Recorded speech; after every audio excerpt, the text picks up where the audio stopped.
brother did. The brother. That's what I thought too. I mean, that seems like kind of obvious. Hey, do you want to talk about death? Yeah. I mean, that's Murdery thing. What's up? How you doing? I'm just smiling. Hi, Panda Girl. I'm wearing a panda onesie. Y'all can't see, but Chloe's wearing a panda onesie.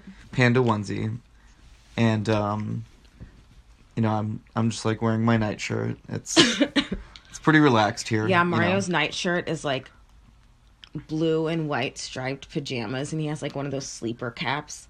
You know, it's like a beanie, like, but it has, like, a ball at the end. Right, yeah, because I'm, like, a guy from the 1890s or something. Scrooge. That's what I was about to say.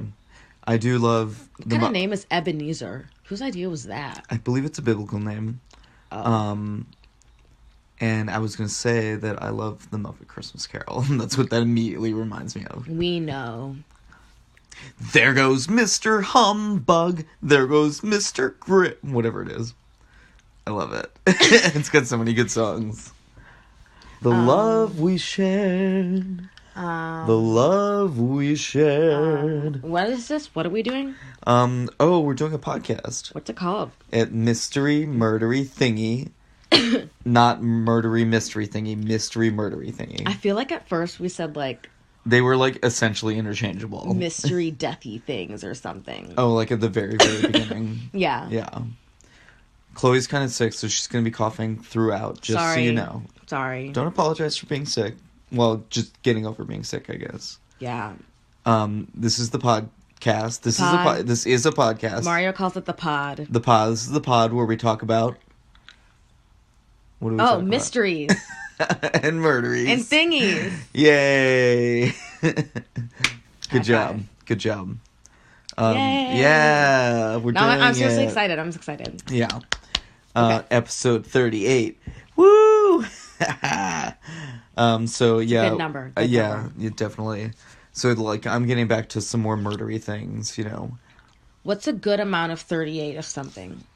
What? I don't even know what does that mean? Like, what is there that comes in units, like in... Yeah, would you rather have 38 books or 38 cars?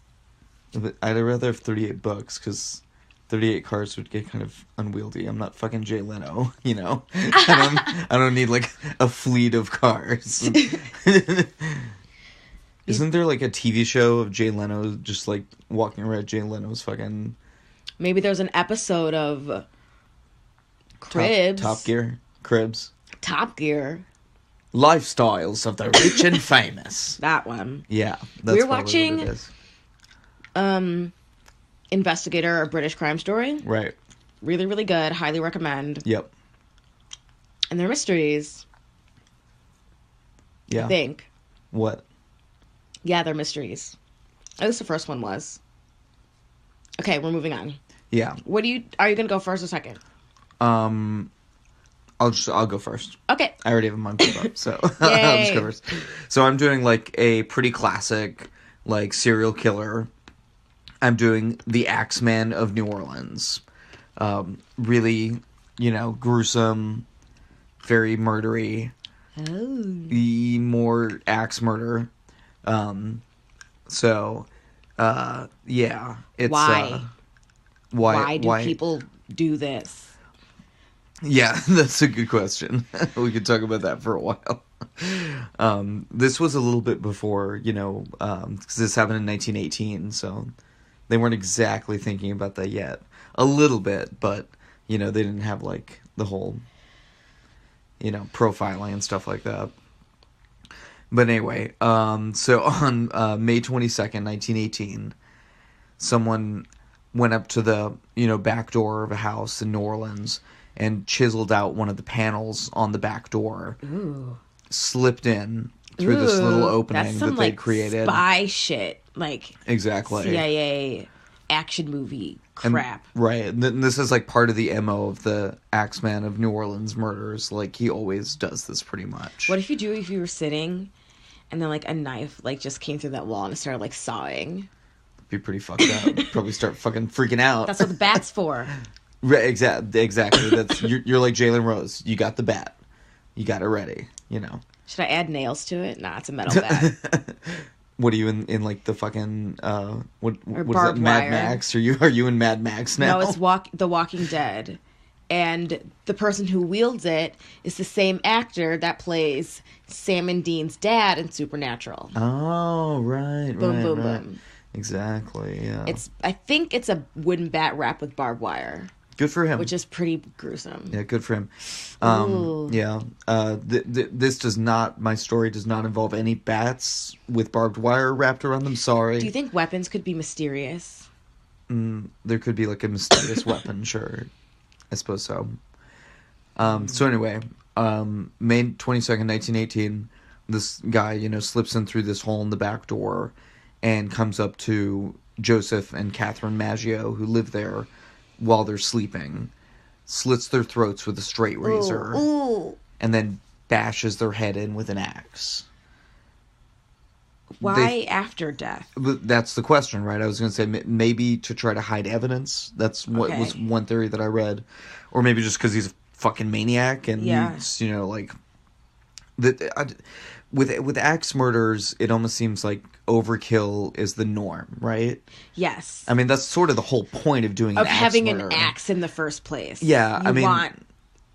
It's not the most subtle way to kill someone. Exactly. Yeah, right. I mean, again, not trying to make light of any of this, right? These are victims, but if you're just like thinking about this from that criminological, standpoint, like why did this person do this? What is this about from their perspective? Like what is going on here? Clearly this person like enjoyed doing this, right? Like they got some sort of satisfaction out of doing it.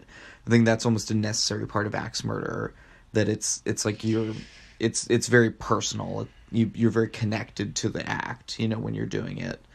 As opposed to like poisoning someone or shooting someone. Yeah. So I would imagine this person is someone who like had some kind of, was very like, obsessed with death, or like, I don't know, it's really into like the act of killing itself. So anyway, process killer. No. Yeah, I guess Correct. like a process killer. Yeah. So anyway, when the victims were found, Joseph was still clinging to life, and they were found by his two brothers, but he died soon after. Catherine was killed immediately. She was almost decapitated, actually. My God. Like her head was basically almost completely separated from the shoulders. And her head had also been hit, by the axe, bashed in by the axe. And the killer had also left his bloody clothes behind, and presumably, like, changed into clean ones before he left. So there was obviously, some, like, forethought going into this, too. Premeditation, yeah. Definitely premeditation. These are all very, very, calculated murders, and just going in there for the purpose of murder. One thing that, again, is an MO of the Axeman of New Orleans is that there's never any robbery. They were not there to steal anything, even incidentally. So this was like purely about the killing. Again, clearly this person was like obsessed with like this thing of going in and killing people. And this is another part of the MO, the bloody razor that was used to kill Joseph and Catherine? Catherine, is it? Yeah. Joseph and Catherine was found in the yard of a neighbor's lawn. So he had just like left the murder weapon there. And what the police actually found was that the razor came from the barbershop of Joseph's brother, Andrew. Right? Oh. So at first police are like, oh, okay, now we know, okay, it's Andrew. So they arrest him also because, just off of that? Well, off of that, and also that he was the first one to find them. And he lived in the, like, apartment next door, and they were kind of like, well, why didn't you hear something going on? Why didn't you go and try to stop it? What Andrew said was that he was really drunk because he had been at a party the night before because he was about to go into the Navy. So he came home and just, like, passed out, basically. But later on, he heard these, like, weird groaning noises from his brother's apartment next door. And then he went to investigate. And that's when they discovered, you know, Catherine dead and him, you know, Joseph just, like, clinging to life, but dying soon afterwards. What kind of changed the police's mind was that, one, his under questioning, like, Andrew held up. Like, he didn't contradict himself, he didn't break, you know, he had a good, you know, questioning from the police. And then he also claimed that there was, like, this guy who was, like, skulking around the building, you know, and presumably that was the guy that did it, I guess. So he had kind of a good alibi, I suppose, in the eyes of the police. So they released Andrew. He was not, like, a suspect anymore. But, you know, this one murder, an attempted murder, started this kind of, like, series of killings over the next, you know, year and a half. And in all, there were 4 people who were killed, and many, many more who were, you know, severely wounded. And throughout, it's going to target, you know, the Axemen targeted mostly Italian grocers. What? Which, again, there's the natural question, right? Like, why? Why is it so, like, concentrated in this one, like, group of victims? Now, of course, we know that typically people attack or serial kill within their own ethnic group, right? Right, like, that's right. completely the norm. So I think it points, you know, we're going to talk about suspects later, but it kind of points to it being someone who was, you know, Italian, maybe who worked in the industry, who knew these people, perhaps. But the next attack happened in June of 1918, June 27th, 1918. Louis Bessemer and Harriet Lowe, who was, like, his mistress. Yeah. Secret's out now. So, right.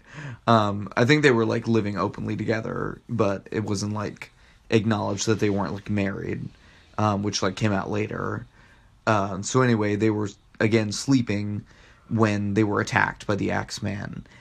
And they were actually living in the room behind the grocery that they ran. Again, that's, like, you know, a theme here. Yeah. Italian grocers. And this time, actually, a hatchet was used. As is typical for the Axeman of New Orleans, the weapon came from the victim.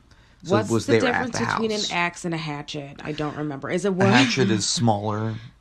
Is one, like, double-sided? Well, the axe typically has a blunt end on the backside, like the non-blade side, whereas the hatchet, yeah, it'll have, like, you know, a little, you know, spike or something on the other side, you know, to, like, grab the wood or whatever. But, you know, as is typical, that they got this item, like the weapon, from the home of the, which actually a lot of serial killers do. Servant Girl Annihilator did that. Right, the Servant Girl Annihilators did that as well, you know, whatever, 30 years, 40 years before this. So Lewis was hit above the right temple, fracturing his skull, and the axe was actually left, partly sticking out of his skull. Harriet had been hit above the left ear, and they both actually survived. Wow. An amazing number of these victims actually survive these, like, axe attacks to the head, which is fucking crazy. Especially in the time period. Right. And they were found by a delivery man who was coming, you know, to make his, like, morning delivery to their grocery store, named John Zanka, at 7 a.m. that next morning. And I think that was partly why they were, you know, they survived, was because they were found not too long after the attack occurred. Right. So, yeah. So after this happened, the police arrest this black man named Louis Ubicon, even though there was, like, no evidence actually tying him to the crime. Why they did this, I guess, was because he had recently worked at the grocery store, maybe been fired, but he was, like, eventually released. Nothing ever really came from that. So Harriet actually ended up dying August the 5th, so a few days afterwards, or weeks afterwards or something. Her face had been, like, severely damaged, and they were doing a surgery to try to repair it, and she died as a consequence of, like, a botched surgery, basically. Oh. You know, so it was kind of linked to the crime, but not directly, you know, on that day or anything. But on that same day, actually, August 5th, 1918, is when the next attack occurred. Oh my god. And this one's really bad. So, just, like, brace yourself.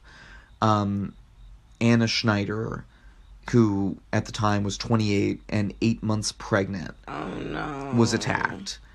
And her face was bashed in, the police think, probably by a lamp that was, there in the room. Huh. And That's her- different. Yeah, but again, it's sort of the same in the sense that it's a weapon that was close at hand in the home, so it wouldn't be traced back to him, right? And her skull or her scalp rather, was actually cut open as well. And she was discovered by her husband after he came home at midnight. He had been staying, like, late at work. And she says that she has no memory of the attack. She survived? She survived. The baby survived, was totally healthy, was born 2 days after the attack. Well. And was born completely healthy. Stress. Yeah. Yeah, that probably helped to induce. Yeah. And, again, there was no theft from the home. So, James Gleason, this man who just basically, like, was really nervous about the police. I guess he'd been arrested before, just, like, ran from the police, and they thought he might be connected. So they arrested him, but there was no evidence that linked him to the crime. So that, again, was another dead end. As we'll see, like, it's like a series of these dead ends for the investigation. And it, never really came to anything. But at this point, the police are starting to see a pattern, right? They're linking these crimes together. Typically in these types of situations, the police don't want to link crimes too quickly because they don't want to, like, induce panic in the populace, right? Right. There's some serial killer, the media inevitably comes up with a name for him or her, and then, people just, like, start to panic. Right. But at this point, it was becoming pretty undeniable, right? Something was going on here. And 5 days later, on August 10th, 1918, the next attack occurred. Pauline and Mary Bruno discovered their uncle Joseph Romano with his head bleeding profusely from 2 open cuts in their home after hearing, some commotion. They, heard something going on in the home and went to investigate. And the girls also saw the assailant running out, actually, and described him as, quote, a dark-skinned, heavy-set man who wore a dark suit and slouched hat. So, yeah, that's about as good of a description of the Axeman of New Orleans as we're gonna get, basically. Jeez. Yeah. Very, very elusive, very mysterious. Joseph ended up dying 2 days later of his injuries, just from the massive blood loss, basically. And, it, again, before, like, modern transfusion and everything, right? The house was actually, like, trashed. It was, like, all messed up, but nothing was missing. So that was also strange. Like, why, I don't know, maybe it's, like, some kind of escalation. Is it, like, rage? Is it drugs? Is this one more personal? Yeah, I don't know. But again, the bloody axe was found in the backyard, and the signature panel was chiseled out of the back door. Right. So it's a very another clear MO. MO. Yeah. Very, very clear MO, with these actions. And this did, as we were, like, hinting at before, spark paranoia throughout the city at this point. It was like, what the fuck is going on? What city is this again? New Orleans. Nolans. Nolans. It's in Nolans. Okay. I was in New Orleans once. I was, like, a little baby. I do not remember it. Yeah, but I have also been to Lake Charles, which I'll mention later. Okay. I had this family reunion there. It was great. Okay. Am I getting off on a tangent? I think I've seen pictures. We had a crawfish boil, and because I'm, like, half Cajun, and we had, like, a Zydeco band. It was really cool. I liked it. That was a long time ago. It was, like, 2002. Anyway, there was, like, a little kind of hiatus after this, right? But the next attack occurred on March 10th, 1919, so the next year.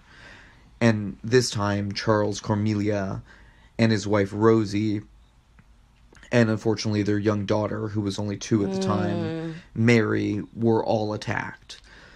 the daughter Mary was killed instantly by a blow to the back of her head, probably by the blunt side of the axe.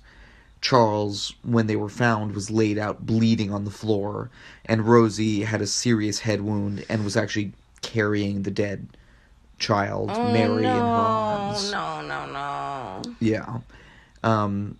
Yeah, pretty fucking tragic. And Charles and Rosie did receive immediate medical attention, and with this one, they were actually found, like, almost right after the murders occur, or the attempted murders and the murder occurred, which helped, them recover, obviously, because Charles was released, like, just 2 days later.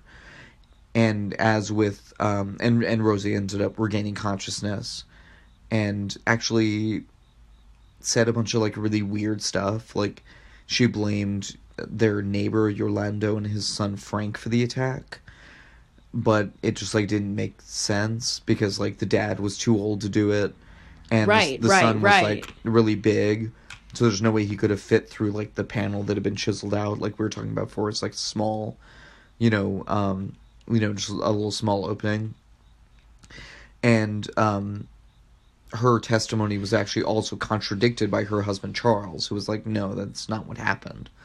But, despite all that, the two men were arrested, tried, and convicted. And Frank was actually sentenced to death. What? By hanging. But, a year later, Rosie actually admitted that she just made it all up.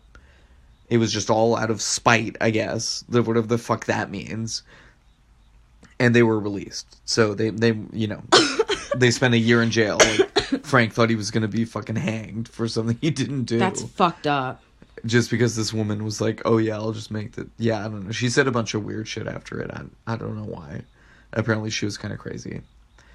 And then on August 10th, 1919, the Axeman strikes again. And again, he came upon his victim, Steve Boca, while he was sleeping. Again, part of the MO. Steve had a large head wound, from the axe, but got medical care and survived. Okay. And then on September 3rd, 1919, the next attack occurred. Sarah Lauman was found by her neighbors with a severe head wound and, like, several of her teeth knocked out. Oh, jeez. And kind of unique amongst these attacks, the assailant actually went in through an open window. But again, the bloody axe was discovered on the front lawn. And Sarah also survived, but did not have any recollection of the attack. And then we come to what is probably the last attack that happened, connected to the Axeman of New Orleans. And that was on October 27th, 1919. Almost Halloween. Yes. And in that one, Mike Pepitone was struck in the head with an axe, and was discovered by his wife so right these are afterwards. Like still going. What do you mean? Yeah, it's like. I mean, as of like October 27th, 19, and maybe afterwards as well, as we'll get to. But this is like probably the last one. And Mike Pepitone's wife also saw the attacker fleeing the scene, but couldn't really, like, describe him. And there are some other ones that run, like, through 1921 that may also be the Axemen of New Orleans. There are also ones before this, from, like, 1911, that might also be him. So it's kind of unclear. That's scary. Yeah, there's, like, kind of all of these axe murders and it's in New Orleans? Ones. In New Orleans, in this town right next to New Orleans called, like, Gretna. And then the other ones that were later on were in other cities, like Lake Charles, and there was, like, some other ones. So now we come to the suspects. So there's this kind of, like, legend that it was a man named Joseph Monfray who was killed in December 1921 in Los Angeles by the widow of Mike Pepitone. But apparently this also might just all be made up and, like, just a story. So why do people do that? I'm not sure. But what people also think is that this could have been linked to the mafia right? Okay. Or it could have been linked to some kind of, like, racial hatred against Italians. The grocers, yeah. Right. As, like, the vast majority of the victims, like we've talked about, were either Italian immigrants or the very recent descendants of Italian immigrants. Okay. And this, you know, was a period in time when slavery had ended, right? It's like that next generation. Right. After And- the Civil War. Right. And Southern Italians, a lot of them emigrated to the United States to fill that role. So they worked on the cotton plants or plantations and all that stuff. And apparently what they also did was, like, lived very, very frugally. This was, like, a theme, you know, throughout this community. Lived very, very frugally, saved up their money, and then used that money to buy businesses. And what some people think is that this may have been a consequence of, like, some kind of jealousy or, you know, like, someone who didn't want the Italians to, like, succeed or put down roots in their community. So they're attacking them. You try to terrorize them, perhaps. But it's not, like, totally clear. And there's this question at this time, like, are Italian people, specifically Southern Italian people, like, are they white or not white? Which is, again, you know, just, like, a ridiculous concept, but Yeah, it was very important at the time. Colorism Right. type thing. Yeah, again, it's not, like, a real thing, but at this point in time, and, like, in this place, it was, like, extremely important. Were you white or not white? So, you know, it very well may have been linked to, like, prejudice or, you know, like, hate crimes, that kind of thing.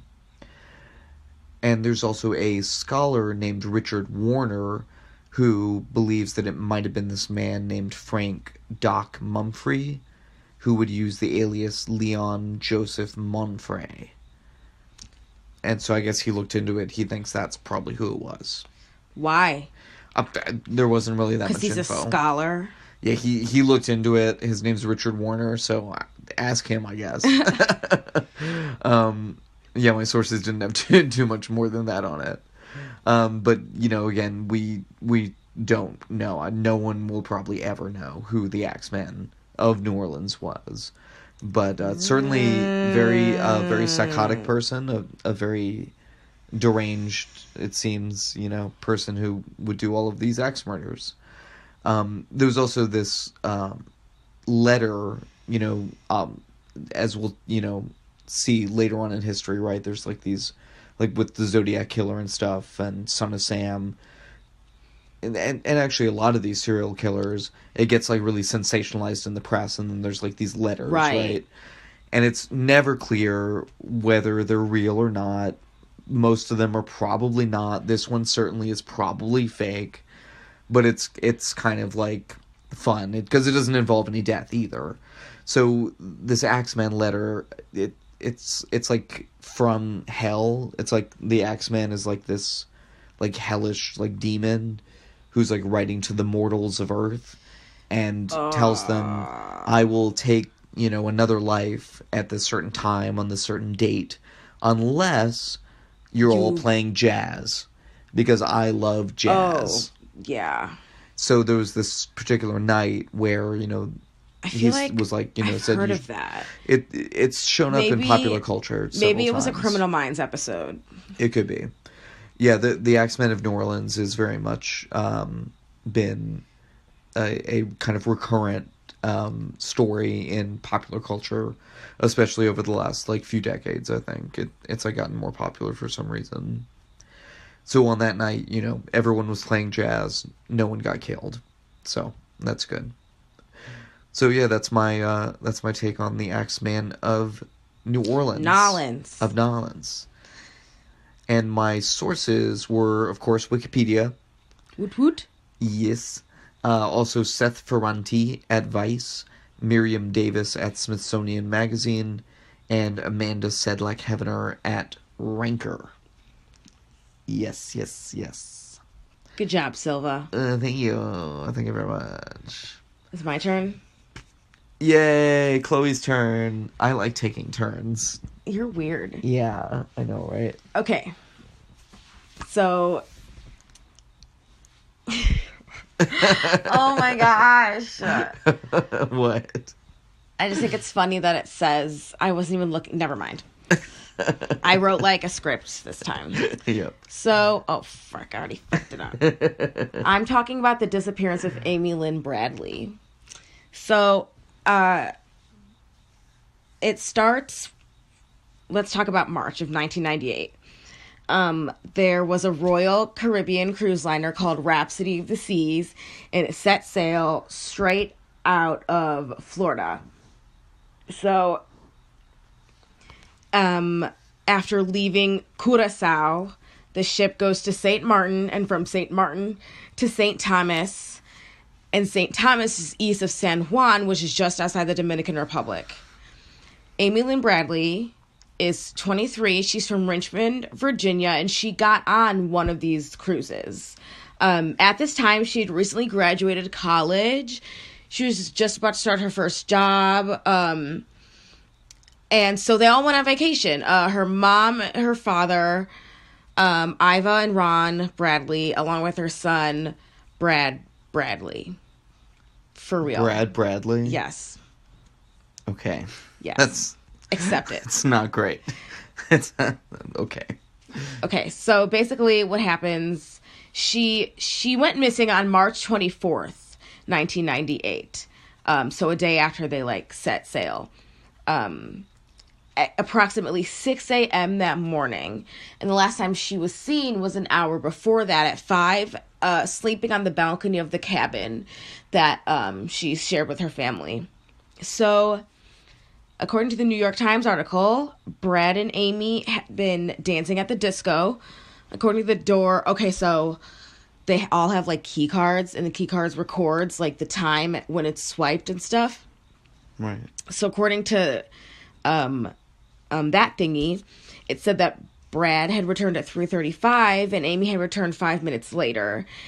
Brad said that he and his sister sat and chatted on the balcony a little bit before he went to bed, and then that was the last time he saw her. The dad, Ron Bradley, woke up the next day at 6 a.m. to find that she wasn't in the room, and she wasn't on the suite's balcony either. Her cigarettes and her lighter were missing, and the sliding glass door that led to the balcony was open. He went to go look for her, and then after about an hour of searching, he ran into the ship's security chief named Lou Costello. After telling him, Ron went back to wake his wife. And then while all of this was happening, the ship was docked 15 to 20 miles outside of Willemstad, Curacao. So as news spread and more officials were alerted, eventually the Coast Guard was sent out to search, and the family had to wait for any news of her whereabouts. So there are some weird things about the search. There was not much action taken until about 8 a.m., and there was no announcement of her disappearance, which is weird, right? Yeah. Amy's mother talked to the ship's captain, Kjetil Kjærstad, and asked if they could distribute pictures of Amy to the other passengers and maybe have them posted in common areas so, like, people could keep an eye out for her and see it. But the captain said no. They didn't want to, quote, alarm the passengers or disturb anyone, which, I don't know, that seems like total bullshit. Yeah. But I guess when you're very money-minded, you know? Anyway. Right. There are some discrepancies in the reports and such. There was an internal report that said that her parents didn't alert anyone until 7:35 a.m., and at that time, the ship was docked and people were leaving to have fun on the shore. Some say the ship was searched room by room thoroughly and immediately. Also, other reports say that there were passengers who told Mrs. Bradley that their rooms weren't searched at all. So there's a lot of, like, conflict for some reason. That evening, the Bradleys left the ship to search for their daughter in the city, Curacao. They say that there was a problem with the company lawyer and there was a lot of frustration with the officers. So it wasn't until 2 days after she was reported missing that an FBI team was sent out to search the ship and conduct an official investigation. There were also officials searching the shore. They were searching the surrounding areas. No body ever found at all. By then, the family was sure that she had been abducted by a crew member, right? Or someone else who had been on the ship. The family begged the crew to not dock to the next location until they found her daughter, but the request was denied. That's crazy. So I watched a Shane Dawson video. He put some sources on the bottom of the video, and it led me to a YouTube channel with the username We Miss Amy. It has like a mini 5-part series telling the story. So Shane says that Amy told her parents that crew members were always acting strange toward her. They were smiling at her in weird ways, and they were asking if she'd like to come ashore with them, like, just, hey, like, come hang out with us. Another witness said that she had been hanging out with the bass player, and that they went ashore, but only the bass player came back. Brad, her brother, reported that he talked to the bass player, and the bass player said to him, man, I'm so sorry to hear about your sister. I hope they find her. But this was the night before, and at that time, nobody knew that she was missing. Right, I remember that from that documentary we watched about it. Yeah. Yeah. But now that I think about that, her brother said he was with her on the balcony the morning that they got back. What does that mean? That means that, I don't know, I guess he thought that she had been abducted already. That was, like, the plan, but it hadn't happened yet. Right. Presumably, I mean, that would be, like, the theory of the case. Weeks later, her family hired private detectives to board the ship undercover. Still no evidence of her body. So the weirdest part is that since she's gone missing, Caribbean islanders have reported sightings of her on the island. They also described specific tattoos that she had that no one would really, like, necessarily know about. Because of this, one of the theories of her disappearance is that she was sold into sex slavery, which I think is highly likely. Yeah. There was some serious cover-up going on in that ship, for real. Some human trafficking, like, type shit. The thought is that the crew members were, like, checking people out, like, being weird, identifying girls that they could take and sell. Right. Another theory is that she was killed and then thrown overboard, or if she was simply thrown overboard. It was possible that she could have made her way to one of the hundreds of islands, I guess, surrounding the area, because she was a trained lifeguard and an excellent swimmer.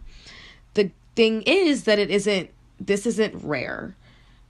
Women going missing on cruise ships. Hundreds of women go missing on cruise ships every year. So I also read a brief summaries of the disappearance of Marion Carver, who went missing in 2004 on the third day of her cruise, as well as Natalie Holloway, an 18-year-old who went missing on her cruise back in 2005. So these situations are also pretty tricky because you're here in international waters. So there isn't one law to follow or one procedure. There's lots of, tricky lawyer stuff going on, I guess. And it's really unclear who was responsible for the investigation, and none of them are really looked into that deeply. That's probably why they happen so often. Right, because the perpetrators know that they can get away with it, most probably. Right. So then that brings up the topic of human trafficking, which, like, I don't know. You know how, like, people say, like, what's the most horrible thing a person can do? I think human trafficking is, like, on the scale. Oh, yeah. Like, out of, like, all crimes are awful, obviously. But the one that's, like, the most disgusting to me is human trafficking. And there's so much of it going on in the world right now. It's crazy. I mean, there are literal, like, old-time, like, slave trading going on in Libya. Like, if you are an immigrant or a refugee, like, moving through Libya trying to get to Europe, you very well may get sold into slavery. Oh, my God.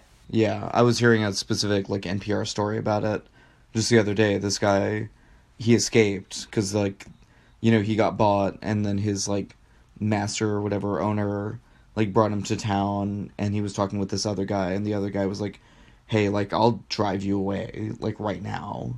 Like, if you want to get out of here, like, I'll take you, like, let's go. And, you know, because he knew that he was, like, a slave. And he was like, okay, yeah, let's go. And he just, like, drove him away. He ended up getting to Europe. And then once he got to Italy, he talked to his parents for the first time in a year. Oh, my God. His parents didn't know if he was alive, if he was dead. Yeah. But, of course, he had to leave his parents behind. I think he was from, like, Mali. And, you know, it was just, like, yeah. They were, like, obviously happy to... And his dad, it was, like, really sad because on that phone call, his dad was like, yeah, I know, like, I'm glad you got there. Like, it's really sad. I wish we could see you, but, like, I'll see you again someday. But his dad died, like, before they could see each other again. Oh. Yeah. It's, like...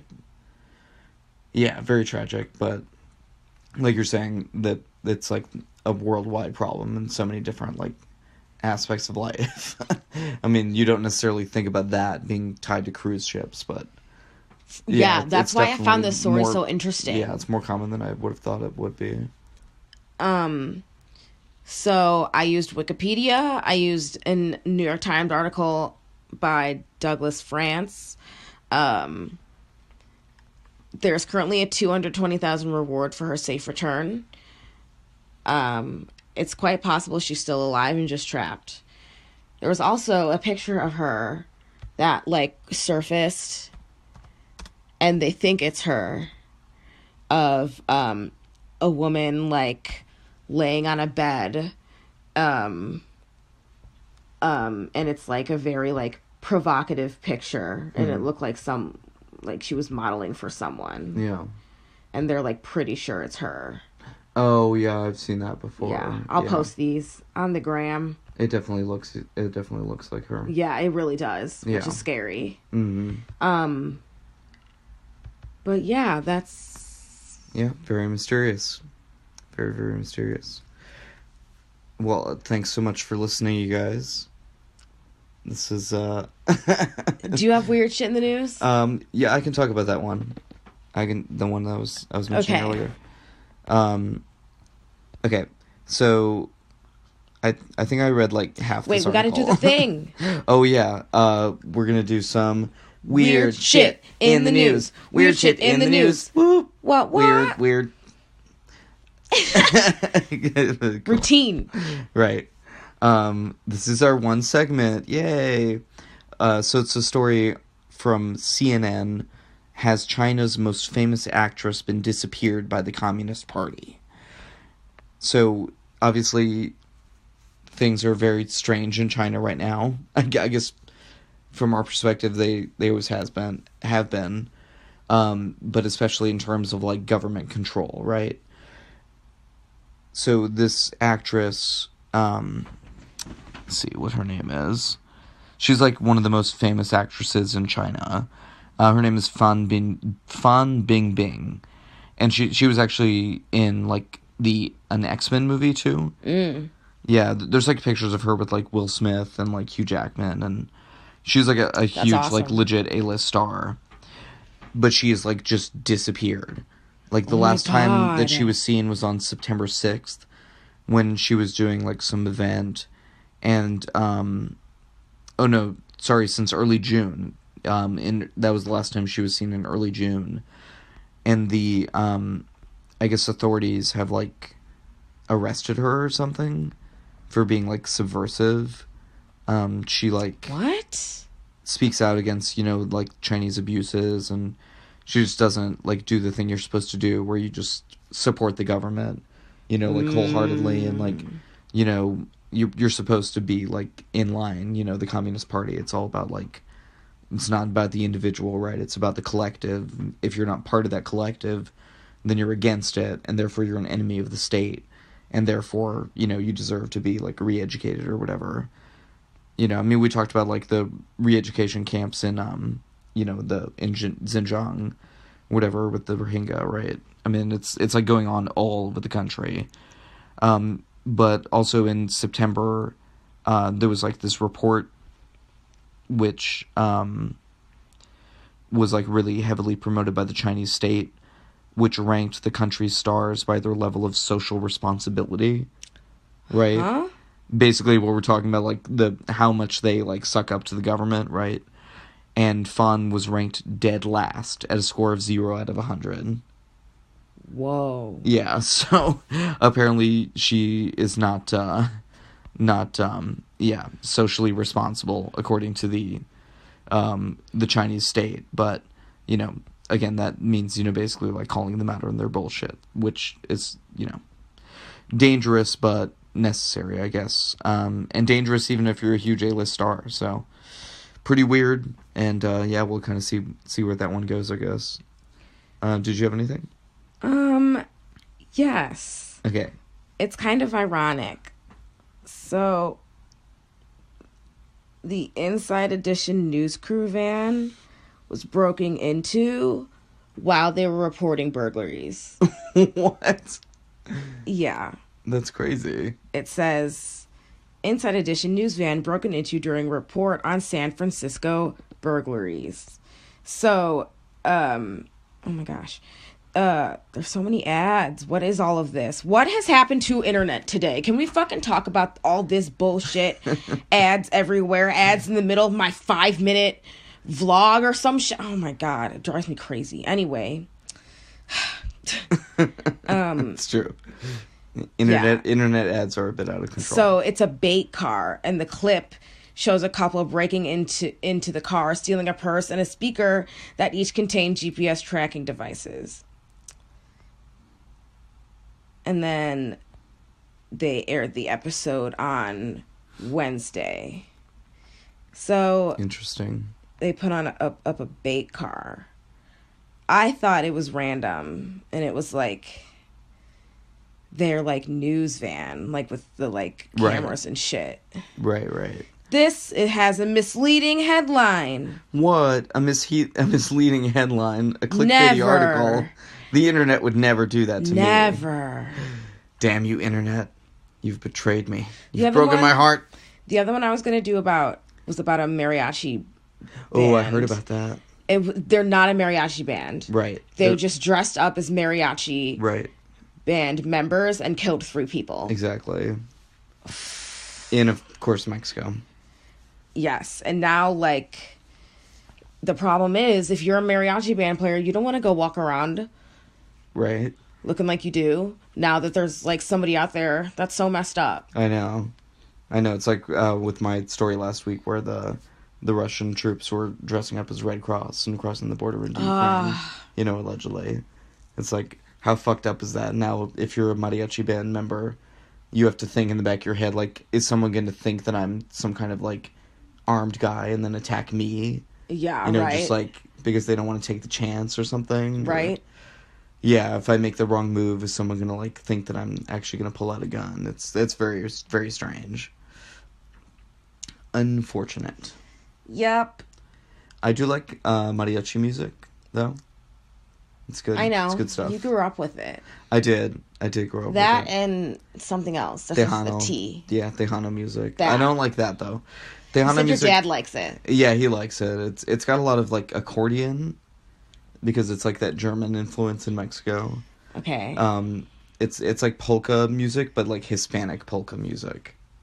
I guess. Yeah, and I'm like, I don't see the appeal of polka music. I'm sorry if you like it. I apologize, but it's not that great. Sorry. So are we gonna end on that note? Polka music sucks. So yeah, let's end this podcast on a high note. No. Go. Why? It's like a reference to like some Mel Brooks movie. What is it? I can't remember. Young Frankenstein or Blazing Saddles, maybe. There's something there. Every time someone talks about Blazing Saddles, I think they're talking about horses. It's not about horses, right? No, I mean there are horses in it because it's set in like the Old West, but it is not about horses per se. It's about sounds like a horse movie. It's about a you know how that is? That's like a genre. Isn't that weird? Yeah, like Black Beauty or something. Yeah. Yeah, I don't like horses. I think they're They're smelly, scary. and they're kind of They will ugly. kill you. Yeah, they're weird. Yeah. I rode a horse once. I was a little kid, though. Have you ever ridden a horse? Yes. I don't like it. Yeah. I'd rather ride a bike. I love my bike. Yeah. Okay, now we're just rambling. True. We're ramblers. Thanks for sticking with us, whoever's actually listening at this point. Yeah, thank you so much. You must be a very loyal listener. I appreciate it. Thanks for supporting this, whatever this is. Our little project, you know. Our little project. Thanks for supporting us and everything. Let's call it the Manhattan Project. That's already been taken. Oh. Yeah, sorry. We could call it the Alan Parsons Project. Oh, wait, no, that's already also been taken. I don't know that one. Oh, it's a band, you know, prog rock and stuff. What should we talk about next time? Next time on Mystery Murdery Thingy. Oh, that's good. We can throw out some possibilities. Yeah, and if you want to suggest episodes, you definitely do that at, mysterymurderythingy@gmail.com. Yeah. That is mysterymurderythingy@gmail.com. Please email us. All lowercase letters. Not that matters. I don't think it matters, no. You should probably alternate, like, uppercase, lowercase, uppercase, lowercase. That would be a dick move. Right? That's like some douche 12-year-old's AIM name. My first screen name was CKS Softball. Good for you. Good for you, because you did used to play softball. Loved it. Yeah. Okay, I think that's probably. I think we've bullshitted enough. I think we. I think that's. I think that's. That's okay, podcast. bye. Yeah. Okay, Goodbye. Bye.